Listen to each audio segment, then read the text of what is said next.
टीका दीपिकायाम तो इस पर 1 नंबर टिप्पण बड़ा विलक्षण है और पता नहीं किस आधार पर ऐसा बोल रहे विष्णु देवानगिरी जी। वह करे इस उपनिषद पूरी जो टीका है ये आनंद गिरी का है नहीं। इस अन्य उपनिषदों पे आनंद गिरी जी ने टीका लिखा है, वैसे ये जो टीका है आनंद गिरी का नहीं है, ऐसा बोल रहे हैं। दीपिकामिति मंगलाभावात एक हेतु व्याख्यान शैली वैचित्र्याच्च पुरस्ताद एव अवधृतम अपि इदानीम अनयोक्त्यया एतत् स्पष्टीभवति इदं नानंदगिरिपादाचार्याणां व्याख्यानम् इति। एक तो मंगलाचरण नहीं है, दूसरा व्याख्यान की शैली भी बिल्कुल अलग लग रहा है। यद्यपि पहले हम एक बार शुरू में बता चुके इस बात को, निश्चय कर चुके हैं प्रस्तादेव अवधृतम, फिर भी दीपिका कहने से स्पष्ट हो रहा है कि आनंदगिरी का नहीं है, क्योंकि सकल उपनिषदों पर एक दीपिका टीका एक अलग टीका है, सीधा टीका है दीपिका टीका उपनिषदों पर। उस टीका को यह उद्धृत कर दिया, उस टीका में ऐसे कही गई है। और उस दीपिका टीका लिखने वाले जो हैं वो आनंदगिरी के बहुत बाद में हुए, और उसका वर्णन करने का मतलब यह हुआ कि ये आनंदगिरी का नहीं है, ऐसा इनका युक्ति है। वही करें इदानीम अनया उक्त्या, ये जो उक्ति है दीपिकायाम इत्यादि उसी से स्पष्ट हो रहा है वह यह जो टीका है व्याख्यान है वह आनंदगिरी पादाचार्य का नहीं है। लेकिन ये जो हेतु दे रहे हैं सब अनुकूल नहीं बनता है, क्योंकि इस तरह से फिर प्रश्नोपनिषद भी कहना पड़ेगा आनंदगिरी का टीका नहीं है वहां भी, कि प्रश्नोपनिषद में भी टीका के आदि में और अंत में कहीं भी मंगलाचरण नहीं है। कठोपनिषद का आदि में मंगलाचरण है और अंत में लेकिन मंगलाचरण नहीं है। अन्य सभी उपनिषदों में आदि अंत सर्वत्र किया है मंगलाचरण। इसे मंगलाचरण के अभाव को लेकर कहेंगे फिर तो प्रश्नोपनिषद में भी टीका आनंदगिरी का नहीं है कहना पड़ेगा।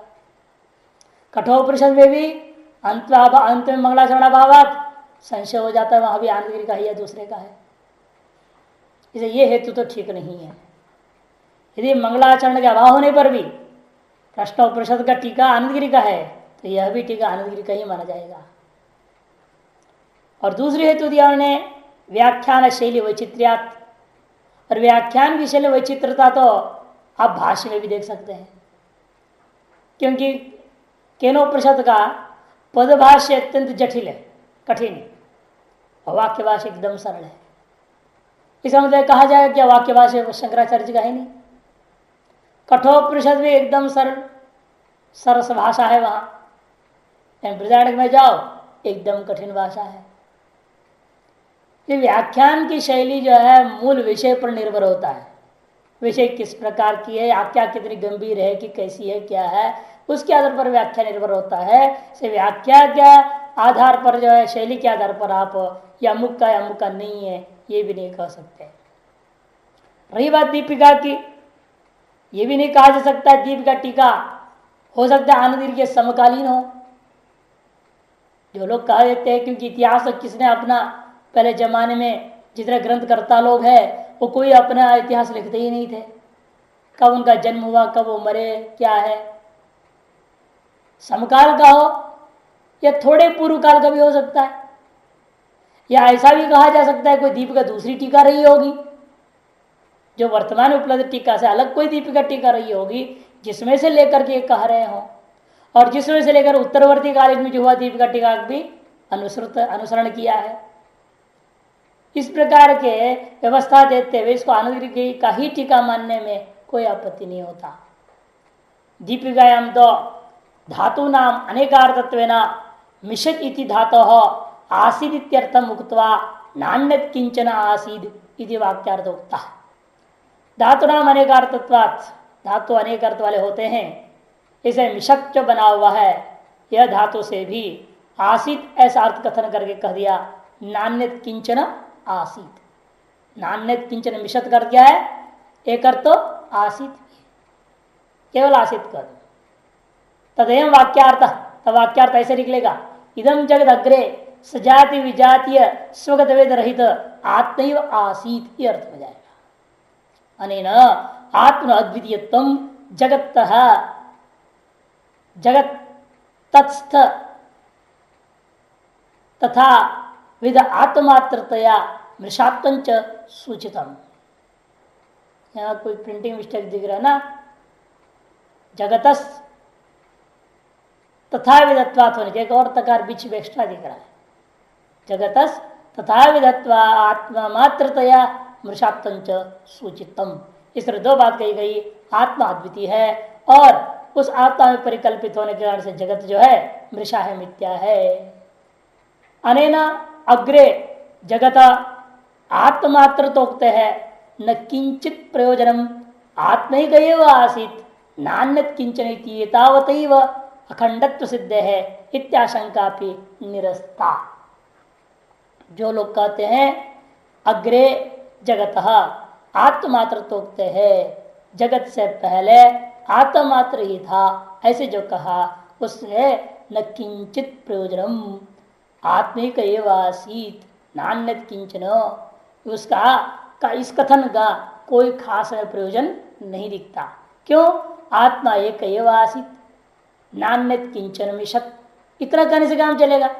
अग्रे जगत, इन दो शब्दों की वास्तव में कोई जरूरत ही नहीं, उन शब्दों का मुझे कोई प्रयोजन नहीं दिख रहा है, क्योंकि आत्मिक एवं आसित नान्यत किंचन मिशत, इतनी वाक्य से काम चल सकता था। इतरावदैव अखंडत्व सिद्ध है, अखंड सिद्ध हो जाएगा।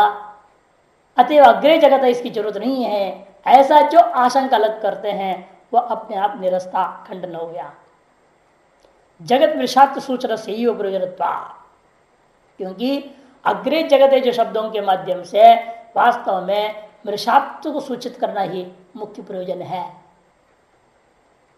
न चेम अर्थ भेदे वाक्य भेद से, एक वाक्य से दो अर्थ निकला, एक ही वाक्य से आप दो अर्थ ले रहे हो ना। एक अर्थ क्या है? आत्मा अद्वितीय है, और दूसरा अर्थ क्या है? जगत मिथ्या है। ये दो अर्थ कहां से निकल जाएगा? वाक्य में दोष हो जाएगी। इति वाच्यम अखंडत्व संभावनार्थम एव जगत अनिर्वचनित्व इदम जगत अखंडार्थत्व में अखंडात्मैव इति विशिष्ट वेशेण उक्तत्वात्, क्योंकि अखंडत्व की संभावना जगत के मिथ्यात्व के बिना नहीं हो सकती। अतः जगत मिथ्यात्व को स्वतंत्र अर्थ नहीं है वाक्य का, वह गौण है कि मुख्य अर्थ क्या प्रतिपादन करना इष्ट है? आत्मा अद्वितीय है, यह प्रतिपादन करना है। और उसके प्रतिपादन करने में सहयोगी कौन हो रहा है? जगत मिथ्यात्व, क्योंकि जगत मिथ्या हुए बिना आत्मा की अखंड अर्थ था अर्थात अद्वितीयत्व को आप सिद्ध नहीं कर सकते। इसलिए अखंडत्व संभावनार्थम एव जगत अनिर्वचनीयत्वस्य इदम जगत अखंडात्मा इदम जगत अखंडात्मा इव इति विशिष्ट वेशेण, विशिष्ट वेशेण कह दिया। विशिष्ट वेशेण विशिष्ट रूपेण इत्यर्थ, विशिष्टोक्ति द्वारा यह स्पष्ट कर दिया गया है कि विशेषणानाम च अर्थात सिद्ध है, क्योंकि विशेषणों का अर्थात सिद्धि भी की जा सकती है, जैसे सोमने जित में करते हो। अतः अर्थद्वयस्यापि सूचितत्वाद एवं अंतेपि तस्य त्रय आवसतः त्रय स्वप्नाः यदि जागृदादे स्वप्रत्यन मृषात्वमुक्त्वा स एतमेव पुरुषं ब्रह्म तत्त्वम् इति अपश्यत् यदि आत्मशब्दोक्तम तत्तमं त्वं च त्रिविध परिच्छेद राहित्य लक्षणम अखंडत्वम वक्ष्यति। इसलिए अर्थद्वय यहाँ सूचित है। यह बात अंतिम जो उपसंहार से मालूम हो रहा है। उपक्रम में अर्थद्वय है, एक गौण है जिसके माध्यम से मुख्य अर्थ सिद्धि होती है, ऐसा मानने में उपसंहार भी हमारे लिए सहयोग दे रहा है। कि उपसंहार में क्या था? वहां त्रयावसता कह दिया, अर्थ तीनों अवस्थाएं स्वप्न जागृत सुषुप्ति जो कहते हो वास्तव में तीनों ही स्वप्न ही है। इस जागृदादि स्वप्रत्वेन मृषात्वमुक्त, जागृदादियों को स्वप्न कथन करके मिथ्या कथन किया है। स एतमेव पुरुषम ब्रह्म तत्त्वम, और कहता है वह व्यक्ति इसी पुरुष रूपी ब्रह्म को सर्वत्र व्यापक रूप में देखा। ऐसा कहते हुए आत्म शब्दोक्तम तत्तमम त्वम त्रिविध परिच्छेद रहित्य, तत्तमत्व क्या है? त्रिविध परिच्छेद रहितत्व रूपा अखंडत्व को ही आगे में उपसंहार में भी कहा गया है। तो पूर्व पक्षी कह सकता है महाराज आत्मैव आसीत, ऐसे सामनाधिकरण उक्ति है इदम जगत आत्मैव आसीत, सामनाधिकरण उक्ति होने के कारण से आत्मनो जगत वैशिष्टमेव प्रतीत है, न तो मृषात्म, आत्मा से जगत का वैशिष्टता ही प्रतीत हो रहा है, जगत की मृषात्म प्रतीत नहीं होता। ऐसा मत कहो, आत्मा एक एव इति पदैहि, क्योंकि एक एवं भी तो है ना, सद एकमेव अद्वितीय जैसा वहां है ऐसे एकम भी है, एव शब्द भी है, ये सब क्या करते हैं व्यावर्तन कर देंगे। पदैर उक्ते अखंडईकर से तद विपरीत जगत प्रतीते है अतस्मिन् बुद्धि रूपत्वेन, ऐसा अखंडईकर आत्मा में जो प्रतीत होता भी हो, विपरीत रूपेण दिखाई दे रहा जो जगत है वो अतस्मिन् तद्बुद्धि माना जाएगा। जहाँ नहीं है वहां दिखाई देना, जैसे रज्जु में सर्प दिखाई देना, तो जैसा वहां सर्प मिथ्या है वैसे यहाँ पर भी आत्मा में जो दिखाई देता हुआ जगत अनात्मा अवश्य मृषात्वमिति वाच्यम, मृषात्व कथन करनी ही चाहिए। जगत वैशिष्ट्य से घटासन इत्यादि रूपेण प्रत्यक्ष सिद्धत्वेन, जगत की वैशिष्टता जो कही गई है वह मंद मंदाधिकारी के लिए है, क्योंकि उन्होंने क्या सोचा जैसे घटासन वो लोग व्यवहार में करते हैं वैसे हम यहाँ पर भी जगत आत्मा कह दिया, इदम जगत आत्मैव आसीत घटः सनैव आसीत, ऐसा कोई जैसा कहे उसी प्रकार हमने उनका अनुवाद करके कथन किया है। प्रत्यक्ष सिद्धत्वेन प्रयोजनाभावेन च तत्प्रतिपादनस्य अनुपत्तेस्य मृषात्वमेव तदर्थः, और उसका सामनाधिक प्रतिपादन को लेकर कोई प्रयोजन भी नहीं दिख रहा, अतएव उसके इस प्रकार से सत्यत्व को प्रतिपादन करना उपपन्न भी नहीं होता है, अतएव मृषात्व ही उसका अर्थ हो सकता, दूसरा अर्थ नहीं है। और मिषद इत्यनेन स्वातंत्र निषेधेन, निषेध इसके द्वारा क्या हुआ उसके स्वतंत्र स्वतः सत्ताकत्व का निषेध हो गया।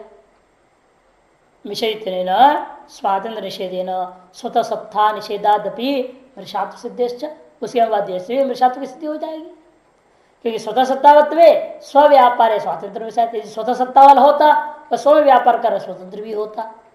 न चानेन प्रकारेण इदानीमपि मृषात्वस्य आत्मा अखंडत्वश्च वक्तुम शक्यत्वाद अग्र इति विशेषणम व्यर्थ विदर्वाच्यम। तब और ठीक है, आप ही की कही हुई प्रक्रिया के अनुसार जगत का इस समय में भी मैंने वर्तमान में भी मृषात्व की सिद्धि हो जाती है, और आत्मा में अखंडत्व का कथन करना जब संभव है अग्रे विशेषण क्यों दिया, फिर अग्रे करने क्या जरूरत है। व्यर्थमेव इति चेत इदन च वाच्यम इदानीम आत्म भिन्नत्या पृथक सत्वेन च प्रतीयमानत्वेन, अंतर इतना ही है इस समय आत्म भिन्नत्वेन प्रतीत होता है, पृथक सत्ता वाला जैसे प्रतीत हो रहा है, तस सहसा आत्मात्र बोधिते विरोध प्रतीत्या, और ऐसी चीज को सीधे कहो अरे सब कुछ आत्मा, ये आत्मा से बिन कुछ भी नहीं है, ये सब जो दिखाई दे रहा है तुमको जगत ये झूठा है, ऐसा झटिति किसी के सामने कह दो वो मानेगा नहीं, वो समझ नहीं सकेगा, स्वीकार नहीं कर सकता। तो बोधिते विरोध प्रतीत्या तस्य बुद्धि अनारोह स्यात्, वह शिष्य के या उस व्यक्ति जिसको बोध करा रहे हो उसके बुद्धि में वह चढ़ेगा ही नहीं। इति गुड़जीविका न्यायेन आदो प्रथम नाम रूप अनभिव्यक्ति दशायाम आत्मातृत्व बुध्यते। गुड़ जीविका न्याय के आधार पर हमें युक्ति से काम चलाना पड़ेगा। जैसे कोई कहता है गुड़ मीठा नहीं है वो तो कड़वा है, क्योंकि उसको सांप काट दिया था और उसको गुड़ खिलाया तो उसको कड़वा कड़वा लगा, और उसने कहा तो भाई गुड़ कड़वा होता है संसार में, कभी मीठा नहीं होता है। अब उसको कैसे समझाएं, नहीं भाई गुड़ मीठा होता है। तब उसको कहना पड़ेगा भाई तुमको ये जो सांप काटा इससे पहले गुड़ मीठा ही था, ये कहना पड़ेगा ना, गुड़ मीठा था, पहले नहीं खाया था क्या जिंदगी में तुमने? अरे जिंदगी में पहले तुमने बहुत बार गुड़ खाया, तब कैसा था? मीठा ही था। अब तुम्हें कड़वा लग रहा है ना, लेकिन कुछ जहर उतरने दो, उसके बाद फिर गुड़ मीठा लगेगा। इधर से इस समय तुमको भले अज्ञान की वजह से क्या दिख रहा है, जगत आत्मा से भिन्न है, पृथक सत्ता वाला है, सब ऐसा महसूस हो रहा है ना तुम्हारी अविद्या की वजह से। वास्तव में पहले भी ये आत्मा ही था, आत्मा से अलग कुछ नहीं था जगत। बाद में भी जब ज्ञान होगा तुम्हारी अविद्या नष्ट हो जाएगी, तब भी ये आत्मा ही दिखेगा। और कुछ नहीं दिखेगा यहाँ। लेकिन अब जो दिख रहा है अविद्या रूपी जहर तेरे सर पे चढ़ा हुआ है, इसे तुमको लग रहा है मैं अलग हूं, ये जगत मुझसे अलग है, मुझ में कल्पित है, ऐसा महसूस नहीं हो रहा। गुड़ जीविका न्याय न आदो पृथक नाम रूप अनुव्यक्ति दशायाम, सबसे पहले हम क्या कहना पड़ेगा, नाम रूप आदि का अनुव्यक्ति दशा में यह आत्ममात्र ही था। तस्मिन् बोधिते पश्चात न्याय न इदानीमपि, और उसी न्याय के आधार पर हमें क्या कहना पड़ेगा, स्वयं आत्मात्रत्वम ज्ञास्यति, स्वयं ही वह आत्मात्र समय भी है, क्योंकि आदव अंत्य चिन्नास्ति, वर्तमान भी तथा के आधार पर वह ग्रहण कर लेगा। इति अभिप्रायण अग्रेति विशेषण उपत्य है, इस अभिप्राय से उन्होंने अग्रे का है, अतः विशेषण उचित ही है। अतः वासनिक मंत्र को ले लो, उसके आधार पर इसको समझा दो। तद्धिदम तरी अव्याकृतम आसीत कह दिया ना, वहां से शब्द को यहां ले आके जोड़ दो। तद्धिदम जगत अव्याकृतम आसीत, इसको जोड़ लेना दोनों परिषदों को, तब सिद्ध हो जाएगा ना। जगत आत्मा ही था ऐसा अर्थ नहीं निकलेगा, ये जगत अव्याकृत ही था, कहा था आत्मा में था, ऐसा अर्थ घटा लेंगे। इस सृष्टि है प्राक कार्य से अनुव्यक्त नाम रूप अवस्था बीजभूत अव्याकृत आत्मता उच्चते, ये तो आत्मात्रता, वहां पर सीधे सीधे स्पष्ट ही बोल दिया था, अव्याकृत नाम की बीज अवस्था बीच में दिखा दिया बृहदारण्यक उपनिषद में, और इधर क्या किया, सीधे आत्म रूप से कथन कर दिया। तत्र श्रुत्योर विरोध परिहाराय उपसंहारे कर्तव्य, ये अव्याकृत पदम उपसंग्रियते। अतः दोनों श्रुतियों पर विरोध को दूर करने के लिए आपको क्या करना पड़ेगा, वहां से यहाँ पर अव्याकृत शब्द को ले आओ, बृहदारण्यक उपनिषद में विद्यमान अव्याकृत शब्द को या ऐत्रेय उपनिषद में जोड़ लेना इस मंत्र में। तत्व समन्वय है ना, तत्व समन्वय क्या कहते हैं, सारे उपनिषदों को विधान पर घटाने के लिए कहीं से कहीं जोड़ करके आप अन्वय करके घटा के दिखा सकते हैं। तो छांदोग्य में क्या कहा, केवल तेज जल और पृथ्वी की सृष्टि बता दिया। तैत्रीय में आकाश और वायु भी बता रहे हैं शुरू में, पर विरोध हो गया ना, तो क्या कहना पड़ेगा, दोनों को जोड़ लो, क्रम सेट कर लो अपने आप। उसी प्रकार यहां पर भी बोल रहे हैं, हम वहां से यहां लाकर क्रम जोड़ लेंगे। तत्र आत्मपदम इति इदम अग्रे अव्याकृतम आसीत तच्च सदा आत्मैव आसीत इति वाक्यम सिद्धि, ऐसे घटाएंगे। इदम अग्रे, इदम जगत अग्रे अव्याकृतम आसीत, और जो अव्याकृत है तच्च तदा सदा आत्मैव आसीत, और वो कारण आत्मा ही था, ऐसे भी अन्वय कर देगा आपस में। इति वाक्यम सिद्ध्यति। तथा अव्याकृत शब्द से क्या लेना, फिर ये भी शंका हो जाएगा।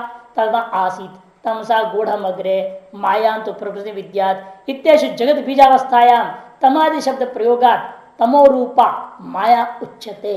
अव्याकृत शब्द से माया को ही लिया जाएगा, कि अन्यत्र अनेकों उपनिषदों में इस तरह से शब्द तमा शब्द प्रयोग हुआ, हाँ माया शब्द प्रयोग हुआ, प्रकृति शब्द प्रयोग किया, ये सब पर्यायवाची मानी जाएगी। मायाम तो प्रकृति विद्यात मायनम तो महेश्वरम कहा। तेना कार्यस्य अग्रे अन्व्यक्ता नाम रूपात्मक मायात्मकत्व सिद्धि। इसलिए ये जो जगत रूपा कार्य समय दिख रहा है द्वैतात्मक कार्य, यह अग्रे, अग्रे मने इसकी अनव्यक्त नाम रूपात्मक अवस्था में ये क्या था, मायात्मक ही था, मायात्मकत्व सिद्धि। तस्याश्च आत्म तादात्म्योक्त्या, और वह माया कहाँ थी, लेकिन आत्मा के साथ तादात्म्य होकर थी, भिन्नत्व नहीं है वहां।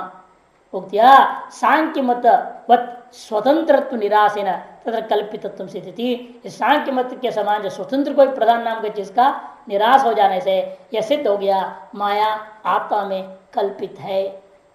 तो यह कार्य कारण भावाद्य भावेन, इसलिए कार्य कारण भावादि का अभाव होने से प्रकारांतरण तादात्म्य अनिर्वाहत, और अन्य किसी प्रक्रिया से आप उनके तादात्म्य को घटा नहीं सकते।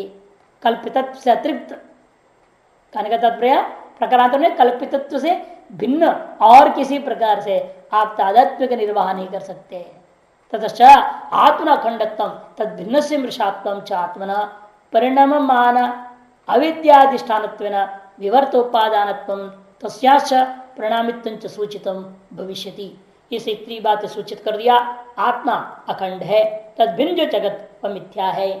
और आत्मा का आत्मना परिणाम मान अविद्या, परिणाम को प्राप्त होता विद्या का अधिष्ठान है आत्मा, अतएव आत्मा विवर्तोपादान कारण हो गया। परिणामी उपादान कारण कौन है? अविद्या, उसका अधिष्ठान हो गया आत्मा, इसलिए वो भी अभिन्न अधिष्ठान है। तादात्म्य अधिष्ठान होने से आत्मा का आत्मा को विवर्तोपादान कहा जाएगा, और आत्मा विद्यमान जो माया अविद्या है उसको परिणामी उपादान कारण कहा जाएगा। इस वक्त पूरा वेदांत सिद्धांत यहां घटा दिया। तस्याच परिणामित्व सूचितम, और उस अविद्या माया का परिणामित्व भी यहां सूचित कर दिया है। कार्य से मृषात्वार्थम एव अव्याकृतात्व उच्यते, कार्य का मृषात्व की सिद्धि के लिए ही उसकी अव्याकृत रूपता का कथन किया गया है। तस्य अव्याकृत आत्मतादात्म्य मायात्व न, और वह अव्याकृत का आत्मा के साथ तादात्म्य रूप माया के माध्यम से मृषात्वाद इदानीं तो न अनुव्यक्त नाम रूप बीजात्मत्व इति अग्रहित विशेषण अर्थो स्यात्, वह मृषात्व सिद्धि के लिए ही कथन था। अतः इस समय न अनुव्यक्त नाम रूप, और अभी क्या है? अनभिव्यक्त नाम रूप दशा में नहीं है, अतएव अग्रेय विशेषण उचित हुआ। समझाते रहे हो, जब पढ़ा रहे हैं जब आचार्य शिष्य को, उस समय कैसा है जगत? अभिव्यक्त नाम रूप वाला है ना। जब पढ़ा रहे हैं इस समय क्या है? यह जगत अभिव्यक्त नाम रूप वाला है। अतः उसको समझाने के लिए हमें क्या कहना पड़ेगा? जिसको तुम अव्यक्त नाम रूप वाले और आत्मा से भिन्नत्व तुम अनुभव कर रहे हो इस समय, यह पहले मैंने अग्रे, तो अग्रे शब्द सार्थक हुआ कि नहीं हुआ? इसलिए अग्रे इति विशेषणम अर्थवत्स्या तद भाष्य। इतनी सारे बातों को मन में रख करके भाष्यकार ने संकेत मात्र से कह दिया, प्राग उत्पत्ति है अनुव्यक्त नाम रूप भेदात्मबोधम आत्मिक शब्द प्रत्यगोचरम जगत इदानीं तो व्याकृत नाम रूप भेदवत्वाद अनेक शब्द प्रत्यगोचरम आत्मिक शब्द प्रत्यगोचरं च इति विशेषः इति इदानीन्तन अभिव्यक्त नाम रूप बीजात्मत्वम एव अग्र शब्द से अर्थित्व उक्तम। भाष्यकार की इस लंबी चौड़ी पंक्ति इतने बात को समझाने के लिए था, अग्र शब्द का वास्तविक प्रयोजन को संकेत करने के लिए कहा गया था कि पहले अव्याकृत नाम रूप अवस्था अनभिव्यक्त अवस्था में यह आत्मा एक शब्द था और आत्मा ही उसका ज्ञान होता था। आत्मा एक शब्द और आत्म प्रत्यय गोचर था, और अब क्या हो गया? अनेक शब्द प्रत्यय गोचर भी हो गया और आत्म शब्द प्रत्यय गोचर भी हो गया इस समय। और आगे क्या होगा? फिर केवल आत्म प्रत्यय शब्द गोचर ही रह जाता है, अनेक शब्द प्रत्यय गोचर मिट जाता है। उसी प्रकार जिस प्रकार से दृष्टांत क्या दिया जल का, पहले जल मात्र सलिल मात्र एक शब्द और प्रत्यय गोचर था, और बीच में फिर बुदबुदा दिया आ गए और बाद में फिर सलिल मात्र रह जाता है। उसी प्रकार न च साक्षात इदानीम एव मायात्मकत्वेन वृषात्म उच्चताम इति न वाच्यम। कोई कह सकता है अरे इस समय आप सीधे साक्षात माया मत सिद्ध कर दो इस चीज को, इसके बाद मृषात्व की स्थिति हो जाए। इति न च वाच्यम इदानीम प्रत्यक्षादि विरोधेन तथा बोधयितुम अशक्यत्वात्, इस समय तो प्रत्यक्षादि प्रमाण के साथ विरोध हो जाएगा, इसलिए सीधे उसको कहो भाई जगत जो देख रहे हो ये सब माया है, मिथ्या है, ऐसा सीधा सीधा कहें तो कोई इस बात को मानेगा ही नहीं है।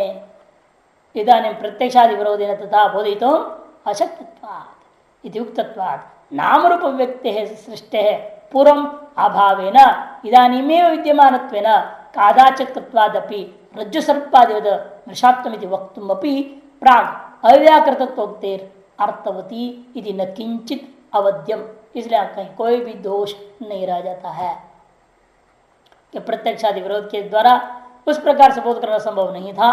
तो हमने क्या किया? समझाने के लिए कहा नाम रूपादि व्यक्ति रूपा ये जो सृष्टि है इससे पहले पूर्वम अभावेन पहले नहीं था, तो इदानीम एवं विद्यमान केवल इस समय दिखाई दे रहा है विद्यमान रूपेण, अतएव कादाचित, इसलिए युक्ति क्या मिला समझाने के लिए? इसका मतलब जो पहले नहीं था अब दिख रहा है, फिर आगे नहीं रहेगा, तो इसका मतलब कदाचित है। जो कदाचित होता है वो मिथ्या होता है। जैसे रज्जु में पहले सांप नहीं था, अब सांप दिख रहा है, फिर बाद में जब रज्जु का ज्ञान होगा तो फिर सांप नहीं दिखेगा।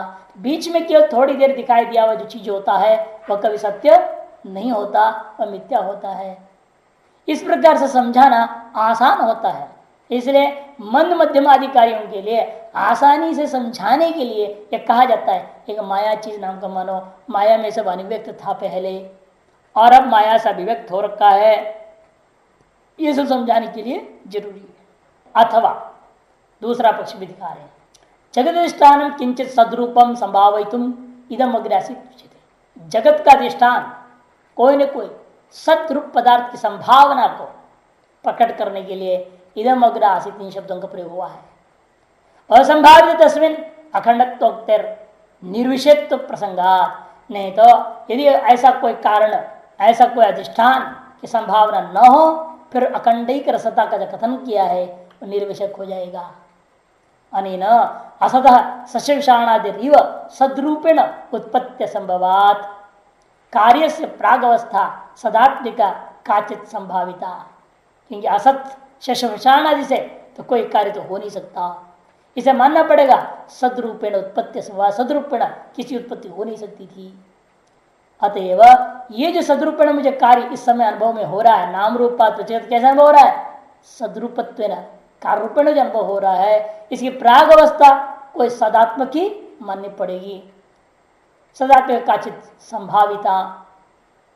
तस्याश्च अचेतनत्व, और वो जो सत कारण यदि अचेतन हो फिर कार्याकरण स्वतः प्रवृत्त है, कार्याकरण स्वतः प्रवृत्त हो नहीं सकता। अतिरिक्त चेतन अधिष्ठान अंगीकारे च, और उसे अतिरिक्त चेतन अधिष्ठान को स्वीकार करोगे तो गौरव दोष हो जाएगा। कार्य अपने कारण से अलग कोई दूसरे को भी अपेक्षा करने लग जाए तो उस अनादि काल में सृष्टि से पूर्व काल कौन था दूसरा, गौरव दोष हो जाएगा, द्वैत सिद्ध हो जाएगा, अद्वैत सिद्ध नहीं होगा वहां। गौरवाद इसलिए कह दिए, इसलिए क्या होगा फिर उपादान अधिष्ठान एकस्मिन्नेव आत्मघट संयोगाद संभवाच्च चेतनत्वम आत्मैव इत्यनेन संभाव्यते। इसलिए उपादान और अधिष्ठानत्व दोनों के दोनों तत्व एक ही में लेनी पड़ेगी। जैसा मृत्तिका आत्मघट संयोगम मने प्रति आत्मनः समवायित्व कर्तृत्व तद्वत्, समवायित्व और कर्तृत्व जैसे मानते हो, अधिष्ठान मतलब कर्तृत्व एव अधिष्ठान यहाँ और कुछ नहीं, कर्तृत्व को लेकर कहा गया ऐसे 2 नंबर में स्पष्ट टिप्पण समझा दिया। समवाच चेतृत्व आत्मा एवं, चेतृत्व मानना पड़ेगा उस कारण को, सत्कारण को, और वो आत्मा ही हो सकता है, यह संभावना सिद्ध होगी। एवं संभावित ही अधिष्ठान अभिन्न उपादान कारण है ना।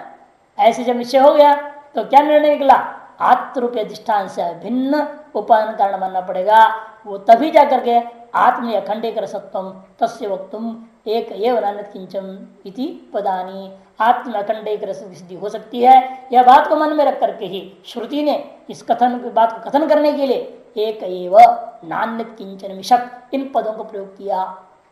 अस्मिन् पक्षे च इदम अग्र आत्मैवासीत्यंशेन संभावितम, इस पक्ष में क्या अर्थ निकलेगा, इदम अग्र आत्मैवासित इतने अंश के द्वारा संभावना मात्र किया गया, कार्य का कोई न कोई सद्रूप और अधिष्ठान अभिन्न उपादान नामक कारण जरूर है, ये संभावना प्रकट करने के लिए शब्दों को प्रयोग मान लो। और शेष जो क्या करेगा, अखंड एक रसत्व सिद्ध कर देगा। अनुद्य यदात्मकम इदम आसित स एक एव, जिस रूप से तुम इस समय देख रहे हो द्वैत, वह पहले वास्तव में एक ही था, अद्वैत ही था।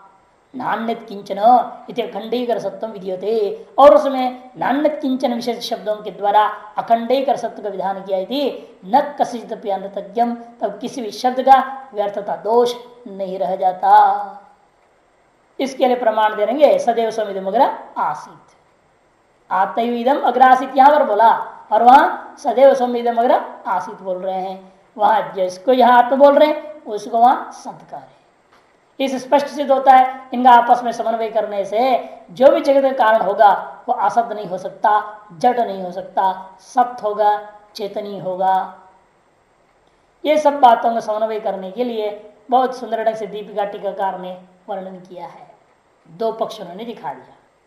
फिर प्रश्न उठेगा, आत्मैव इदम, आत्मा और इदम दोनों प्रथमांत है ना, आत्मैव इदम जगत अग्रे, तो सामानाधिकरण क्यों प्रयोग हुआ? तो तब निर्णय देंगे भाई सामानाधिकरण भी किस अर्थ में है सामानाधिकरण बताओ। क्योंकि सामानाधिकरण जो होता है 4 प्रकार से होता है। सामानाधिकरण 4 तरीके से सामानाधिकरण होता है। ऐक्य विषय में भी सामानाधिकरण होता है, दोनों की अत्यंत अभेद को बताने के लिए सामानाधिकरण होता है। जैसे प्रकृष्ट प्रकाश चंद्र, अतः विशेषण विशेष भाव में भी सामानाधिकरण होता है। नीलम उत्पलम, अध्यास में होता है सिंहो माणवक, और बाध में भी सामानाधिकरण होता है चोरोयम स्थाणु, बाध में है ये ठूंठ चोर है, बाद में सामानाधिकरण। पहले मैंने इसको चोर समझा था, फिर वास्तव में ये ठूंठ है। यहां भी सामानाधिकरण प्रयोग हो रहा है। इस तरह से 4 अर्थों में सामानाधिकरण प्रयोग होता है संसार में, ऐक्य विषय में, विशेषण विशेष भाव में, अध्यास में और बाध में। यह जो सामानाधिकरण प्रयोग हुआ आत्मविदम अग्रासित में, यह बाध में सामानाधिकरण समझना चाहिए। यह बात को समझा रहे, देखिए वही 4 पंक्ति नीचे दीपिकायाम, तो इदम आत्मैव आसीदिति सामानाधिकरण्यम बाधायाम यश्चोर सस्तानृतिवद इदानीं जगद विशिष्टात्व प्रतिभासेन तत्र बाध अनुभूत्या स्थिति कालम परित्यज्य अग्रशब्द सृष्टि प्राचीन काल उपादीयते।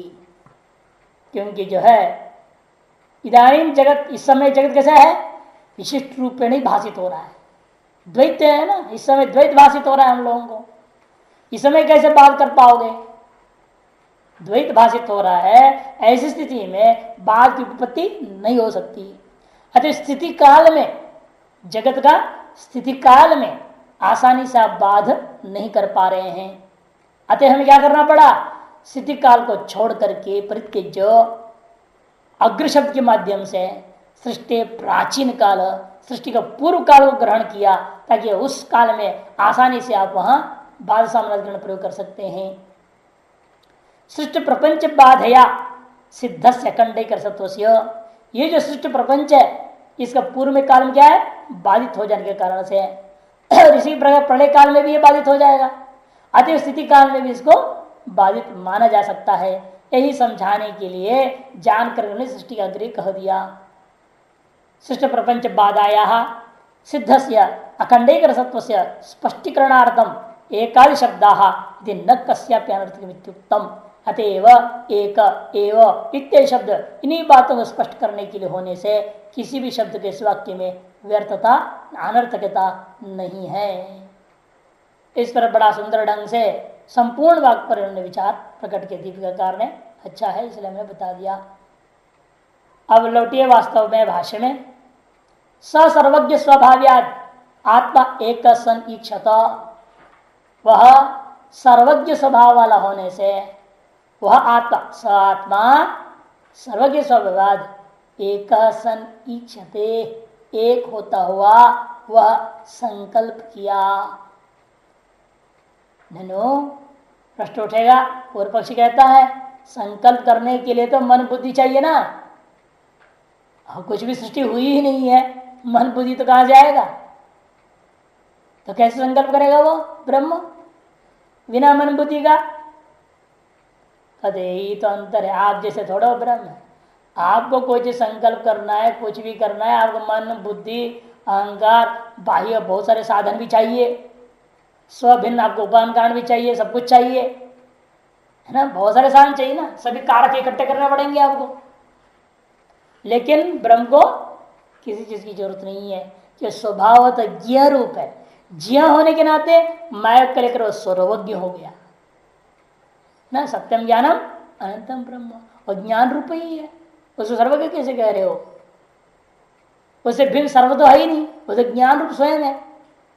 जो ज्ञान रूप है उसको सर्वज्ञ करे, सर्वम जानाति, ये कैसे कहा आपने? तो कहते सर्वम जानाति नहीं लेना, सर्वंच असो ज्ञश्च सर्वज्ञ लेना। सबको जानता नहीं, सब वही है, सब वही है ना, वही ज्ञ रूप आत्मा ही सर्वरूपेण प्रतीत हो रहा है। इसे सर्वम जाना जैसे विग्रह के नहीं करना, किंतु सर्वश्च असौ ज्ञश्च इति सर्वज्ञ बना लेना। स्वभाव से वो ऐसा है, केवल माया के कारण से संकल्प का व्यवहार हम कर रहे हैं। माया में समस्त जीव पड़े हुए हैं। माया में क्या है, समस्त जीव पड़े हुए हैं। अवन जीवों का कर्म की वजह से माया में क्या होगा, एक खलबली मचेगी, क्षोभ होगा, स्फुरण होगा, स्पंद होगा। ऐसे शब्दावली प्रयोग होता है वेदांत ग्रंथों में। जीवों के कर्म के अनुरूप जो सृष्टि होने का समय आता है तब माया में थोड़ी खलबली होती है,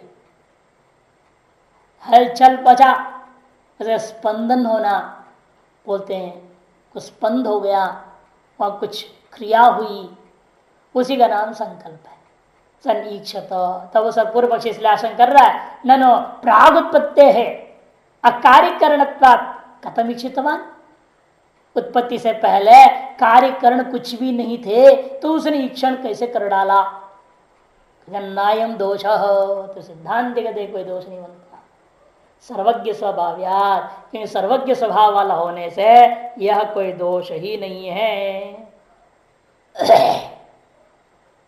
देखो स्पष्ट बोल रहे हैं आंतरिक अवतरणिका में, एवं सूत्रितम आत्मन खंडीकर सत्यम साधितुम उपक्षिप्तम, इस प्रकार से सूत्रित है पहला वाक्य के द्वारा। तो आत्मयुधमयी के वग्रासित नान्य किंचन मिशत, इसके द्वारा आत्मा का अखंडिक रसत्व जीवमैक्यत्व स्थापित कर दिया गया था।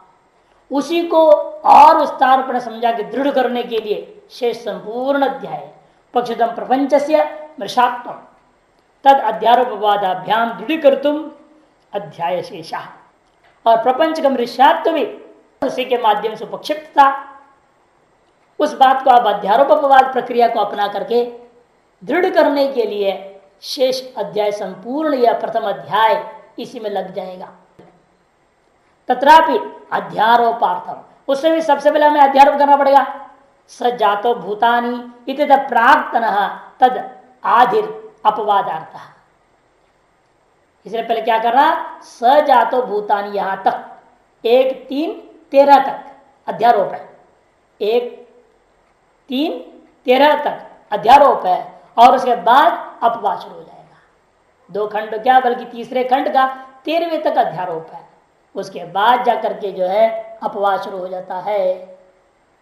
प्राक्तन तदादिर अपवाद तत्रापि वाचारमण न्यायेन आत्मा तरफ से विकारत्व मृषात्म वक्तुम सृष्टिवाक्यम, उसमें भी सबसे पहले वाचारमण विकारो नामधेयम, इस युक्ति के आधार पर आत्मा से भी जो कुछ विकार है वह सब मृत्या है, इस बात को कथन करने के लिए पहले सृष्टि वाक्य शुरू करते हैं। तथा सृष्टुरात्मना संभावितम चेतनत्व दृढ़ करतुम, सृष्टा जो आत्मा है वह चेतन है, जड़ नहीं है, इस बात को स्थापित करने के लिए जान करके क्या कर दिया, चेतन का सिद्ध कैसे होगी, संकल्प किया कर। ईक्षत शब्द के आधार पर सिद्ध हो जाता है वह सृष्टुकर्ता आत्मा जो है जरूर चेतन है, क्योंकि संकल्प करना ये चेतन का धर्म होता है, जड़ का धर्म नहीं होता। घड़ा जड़ है, पत्थर जड़ है, मकान जड़ है, ये संकल्प नहीं कर सकते। इनका अभिमानी से हम लोग क्या मानते हैं, एक देवता मान लेते, वो चेतन मानते, वो संकल्प करेगा। हर चीज के अभिमानी देवता मान लिया इसलिए आप लोग, लेकिन आप क्या है, स्वयं चेतन है, स्वयं आप संकल्प कर सकते हैं। अतः ईक्षित शब्द के माध्यम से स्थापित कर दिया वह जो आत्मा रूपी अभिनिमित्तोपान कारण है वह जड़ नहीं है, वो चेतन है। यह बात सूचित करने के लिए जान करके ईक्षण आया है।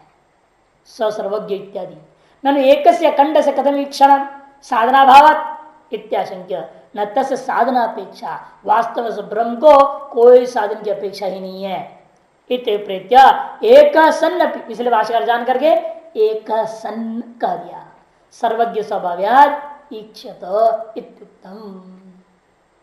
इममेव अभिप्राय शंका परिहाराभ्याम स्पष्टीकरोति, इसी को शंका परिहार के माध्यम से सारी बात को स्पष्ट कर रहे हैं। सर्वज्ञ स्वभाव्यात्, वह सर्वज्ञ स्वभाव वाला है, ये कैसे आपको पता चला, कहते अनेकों श्रुतियां कह रही है। देखो तथा च मंत्र वर्ण अपान्य पादो जवनो गृहीता पश्यत्य चक्षु श्रोत्य कर्ण इत्यादि श्वेताश्वर मंत्र वर्ण साफ कहता है उसे कोई कर्णों की जरूरत ही नहीं।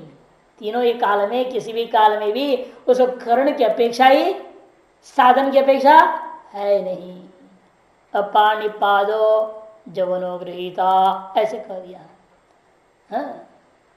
अपादो जवनो अपानिर गृहीता इति अन्वय पश्यत चक्षु सशृणोत्य कर्ण सवेत्ति वेद्यम न च तस्यास्ति वेत्ता तमाहुरग्रम पुरुषम महांतम इति मंत्र शेषः। यही मंत्र शेष है।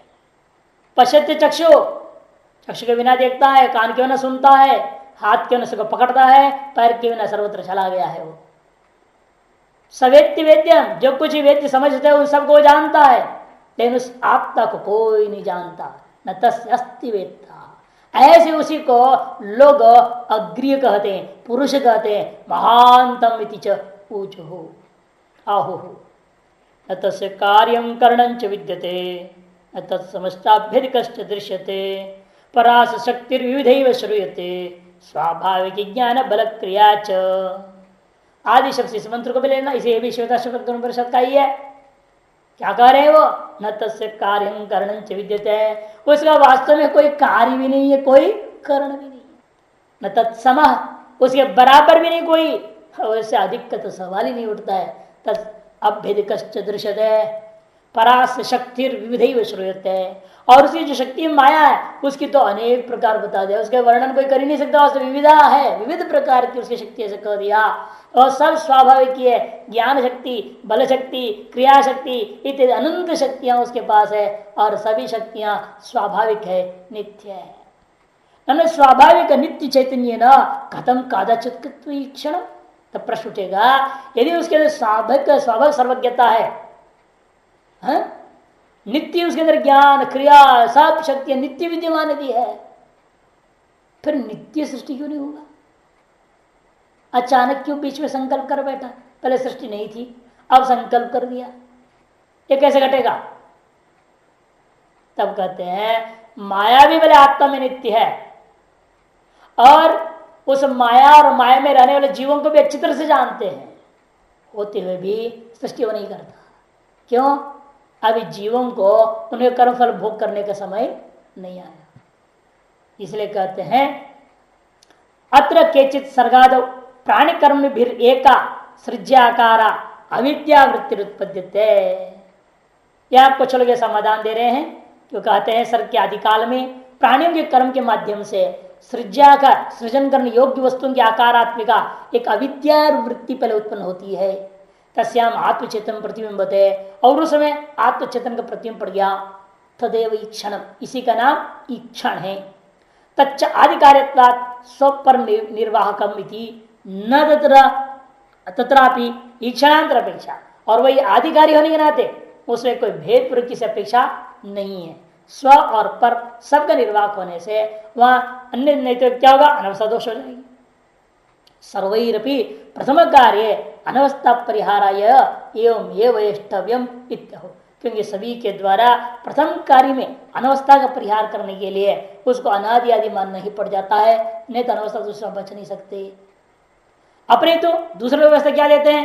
प्राणी कर्म वशात सृष्टि काले अभिव्यक्ति उन्मुखी भूता अनभिव्यक्ता नाम रूपावच्छिन्नम सत्स्वरूप चैतन्यम एवं औन्मुख्यस्य कादाचित्वात् कादाचित वीक्षणम इत्याहु।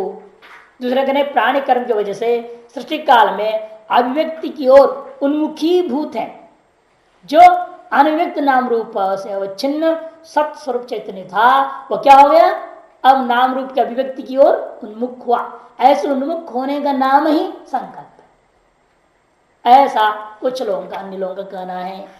और कुछ अन्य लोग क्या कहते हैं? अन्य तो ईक्षण वाक्य से कारण से अचैतन्य व्यावृत्ति पर ईक्षण तात्पर्य भावाच्चा, उनका कहना है वास्तविक सिद्धांत यह है ईक्षण में कोई तात्पर्य नहीं, न कोई संकल्प हुआ, न कोई जगत पैदा हुआ है। ये के लिए तरह ही दिखाने के लिए जो मिथ्याभूत वस्तु में दिख रहा है, इसका अधिष्ठान चैतन्य है। वो चैतन्यता को सिद्धि के लिए ईक्षण शब्द यहाँ संकल्पवाचक शब्द प्रयोग हुआ है। अतएव वास्तविक क्षण में इसे कोई तात्पर्य नहीं है। न तत्र भूयान आग्रह कर्तव्य हो, इसलिए इसमें विशेष आग्रह करने की कोई जरूरत नहीं है। अतः नु शब्द लोकानु सृजा का ना, उसने लोकानु सृजा, नु शब्द क्या है? वितर्क का अर्थ में है। यदि मनसी निधाय आह नु इति। अब इस बात को समझाने के लिए भाष्यकार आरंभ कर रहे हैं। केनाभिप्रायण इत्याह, किस अभिप्राय से संकल्प किया? लोकान अम्ब प्रवृत्तिन प्राणिकर फलोपभोग स्थान स्थानभूतान नु सृजय सृजय अहमिति। किस अभिप्राय से संकल्प किया? संकल्प क्या अभिप्राय था? अभिप्राय यही था वे लोगों को, कौन से लोग? अम्ब प्रति, जो अगले मंत्र में कहे जाने वाले लोग हैं, उन लोगों को, जो लोग क्या है, वो प्राणियों के कर्मफल भोग का स्थान भूत है, ऐसे लोगों को वह नु वितर्क में क्या करा? सृजे अहम, सृजय मने सृजे अहम, मैं सृजन करूंगा, इस प्रकार से संकल्प करूंगी। एवं इच्छित्वा, इस प्रकार शिक्षण करके, आलोच्य विचार करके, चिंतन करके, मनन करके उसने क्या किया? वो अगला मंत्र बता रहा है, देखिए।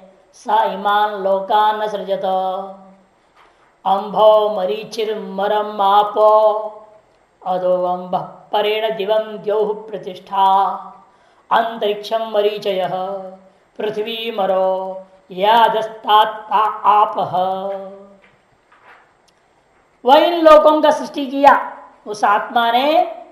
स इमान लोकान सृजता, इन लोकों का सृष्टि कर दिया। कौन से लोग? कहते अम्भव, अम्भव शब्द से कहे जाने लोगों को सृष्टि किया। मरीचि शब्द से लोग कहे जाने लोगों की सृष्टि किया। मर शब्द से कहे जाने वाले लोगों की सृष्टि की। और आप, इन लोगों की सृष्टि की। 4 प्रकार का लोगों का सृष्टि किया। कहते हैं कि भाई ये कहाँ, कहीं तो अन्य पुराण आदि कहीं इन नामों से प्रसिद्धि तो है नहीं लोग, क्या कहते हैं, उसमें वर्णन करते हैं। अदो अम्ब परेण दिवम द्यौः प्रतिष्ठा कर दिया। कहते हैं जो द्यूलोक से परे हैं, दिवम परेण, और स्वर्ग जिसका आश्रय है, द्यौः प्रतिष्ठा, वह लोक का नाम अम्भ लोक है। स्वर्ग से आरंभ करके, स्व से आरंभ करके ऊपर, भूर्भुव स्व, फिर क्या है ऊपर? महा जन तपह सत्यम। ये जो स्व से लेकर सत्यम तक है, ये सबका एक नामकरण कर दिया। क्या नाम रख दिया? अम्ब। 5 मिल करके एक नाम हो गया अम्ब। फिर अंतरिक्ष जो भूवर लोक है वो मरीचय है, उसको मरीचि शब्द से कह दिया। क्योंकि इसी अंतरिक्ष लोक के माध्यम में क्या होता है? सूर्य के किरण आते हैं, किरणों, सूर्य किरणों से भरा हुआ होने से इसको मरीचि शब्द के द्वारा लक्षित कर दिया भूवर लोक को। और पृथ्वी मरो, यहाँ सब जन्मते मरते हैं ना, इसे इसका नाम मरह कर दिया। मरने वाले जहाँ पैदा होते हैं उस लोक का नाम भी मरा। ये अमर नहीं है, ये मरा है, ये लोक मरा लोक है, ये सब मरते हैं यहाँ। इस पृथ्वी का नाम ही मरह। और इस पृथ्वी के नीचे जो सप्त पाताल पर्यंत है, अतल सुतल है ना, ये सारे, वो सारी चीजों को कह दिया आप शब्द से, या अधस्तात्ता आपह। और जो पृथ्वी के नीचे हैं वह आप शब्द से कहे जाते हैं। तो नीचे के लोक में रहने वाले प्राणियों से प्राप्त किया जाता है, इसलिए उसको आपह कह दिया। आप प्राप्त है, आप है जलवाचक नहीं, प्राप्ति अर्थ में। भाष्य स आत्मा इमान लोकान सृष्ट सृष्टवान, वह आत्मा ने इन लोगों का सृष्टि कर दिया। यथा ये बुद्धिमान तक्षादिर एवं प्रकारान प्रासादादीन सृज इच्छित्वा अनंतम प्रासाद सृजति तद्वत्। जैसा इस लोक में देखते हो कोई बुद्धिमान पुरुष, कौन? तक्षादि, सुथार, बढ़ई आदि लोग क्या करते हैं? इस प्रकार का मैं मकान बनाऊंगा, ऐसे संकल्प करते हैं। फिर उसके अनुरूप लकड़ी वगैरह खरीदते हैं। पहले दिमाग में डिजाइन बनाता है ना, सीधा जाएगा क्या लकड़ी खरीदूं, कितना खरीदेगा वो, किस प्रकार का खरीदेगा, उसकी नाप क्या होगा, ये पहले से तय होगा ना। इसलिए कोई भी सुतार आए लकड़ी वाला आएगा, आपको क्या कहेगा, क्या बनाना है बताओ पहले। आप मुझे यहाँ एक 3x6 का दरवाजा लगाना है। अच्छा दरवाजा 3x6 का, ओ फिर लिखिए, फिर वो बोलेगा इतनी लंबाई, इतनी चौड़ाई, इतनी, ऐसे लकड़ी इतनी चाहिए, इसकी इतनी चाहिए, इसकी इतनी चाहिए, ऐसे ऐसे चीज चाहिए, दिमाग में आ जाती है ना। पहले संकल्प करना पड़ेगा मुझे ये बनाना है, तभी उसकी चीज बनेंगे, उसके अनुरूप बनता है चीज। उसे संकल्प किया एवं प्रकार प्रासादादीन सृजे इति, इस प्रकार के इसी साइज वाला, ऐसे ऐसे नाप तोल वाले, इस प्रकार के एक मकान या कमरा है कोई चीज में बनाऊंगा, ऐसा संकल्प करके क्षेत्र अनंतरम उसमें क्या कहेगा, आवश्यक सामग्रियों को ला करके प्रसादादीन सृजती, प्रसाद आदियों का सृजन करता है, प्रासादादीन सृजती, मकान आदि को बनाता है। ठीक उसी प्रकार ने संकल्प करके उन लोगों को बना दिया आत्मा ने। तब पूर्व पक्षी कहेगा तुमने दृष्टांत गड़बड़ दे दिया, वहां जो सुथार है, जो बढ़ई लकड़ी काम करने वाला, और बढ़ई से भिन्न है ना लकड़ी, जिससे दरवाजा खुद से थोड़ा दरवाजा बना दिया, खुद कोई काट छांट के दरवाजा बना के टांग लिया क्या? अरे अपने से भिन्न लकड़ी लाया, और उसके कारण जो साधन है वो भी उससे भिन्न है सारे, वसूली वगैरह, धंधा है, वसूली है, हथौड़ा है, सब लेके काम करेगा ना, वो भी उससे भिन्न है। और आप दृष्टांत उसको बना दिए जिससे व्यक्ति से भिन्न उपादान कारण और अनेक साधनों का इस्तेमाल किया जा रहा है, और ये आत्मा से भिन्न कोई उपादान कारण है नहीं, कोई साधन है नहीं बोला आपने, तो विरुद्ध दृष्टांत दे रहे हो आप। नो सोपादन तक्षादि प्रासाद सृजती युक्तम निरुपादनस्तु आत्मा कथम लोकां सृजती थी। उपादान और अन्य निमित्त कारणों की सहायता से तक्षादि क्या करते हैं, मकान आदियों का निर्माण करता हुआ देखने को मिलता है, तो उचित ही है क्यों लोक में हमें वैसे ही दिख रहा।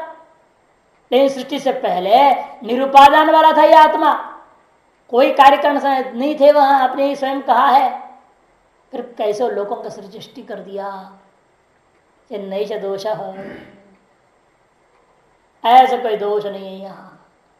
सलिल स्थानीय आत्मभूते, या फेन शब्द दे तो काट देना, किसी किसी पुस्तक में फेन शब्द छपा है, सलिल फेन स्थानीय है वहां है? फेन शब्द है, हाँ, और फेन शब्द नहीं होनी चाहिए। यदि टिप्पणकार जबरदस्ती उसको घटाने की कोशिश किया, पहले मना कर दिए फेन शब्द नहीं होना, क्योंकि पहले हम किस स्थिति को बता रहे हैं, सृष्टि से पहले। सृष्टि के साथ पहले क्या था, शरीर मात्र था ना, पहले भाषा समझा चुके, शरीर शब्द प्रत्यगोचरम एक है वो, इसे यहाँ केवल सलिल स्थानीय आत्मभूते नाम रूपे अव्याकृते आत्मिक शब्द वाच्य, और उसके बाद क्या हुआ, व्याकरण हुआ, व्याकृत हुई तो फेन आदि आ गया। आप देखो व्याकृत फेन स्थानीय से जगत उपादान भूते संभवतः, पहले सलिल के समान यह आत्मा था, नाम रूप में अव्याकृत थे, आत्मिक शब्द और प्रत्यय गोचर था, अव्याकृत फेन स्थानीय इस जगत का वो उपादान भूत था, ऐसा कहने में कोई गलत नहीं है।